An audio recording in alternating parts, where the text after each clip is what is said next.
and cheerful and joyful. And if you're not, then that's kind of on you. Then, you know what I mean? Then you obviously don't believe it. I mean, I stopped going to church during COVID for that exact reason, when the priestess at our church was like, which is itself like nuts, but whatever. The denomination I grew up in was nuts. I didn't quite realize how nuts until COVID. And then the rector of the church is like, well, we can't have services because I'm afraid of getting COVID and dying. And it's like, you're afraid of dying? Really?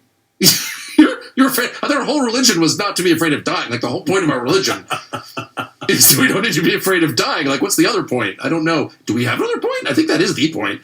And so if you're afraid of dying, but I remember being so shocked by that. And I went home and said to my wife, I was like, we're not going to church again. This chick says she's afraid of dying. I was like, what? And we were both like almost because we really did grow up in this church. And I was like, we were both so shocked. And then looking back 4 years later, I'm like, I can't believe we were shocked. Like, how dumb were we? How naive were we? Yeah.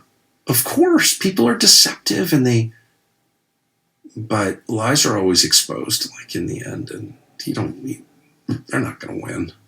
They may have some temporary, ground gaining offensives, but they're not going to win.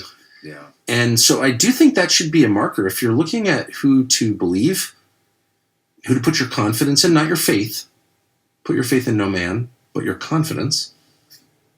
I think the first thing you have to assess is this person happy? Is it joyful?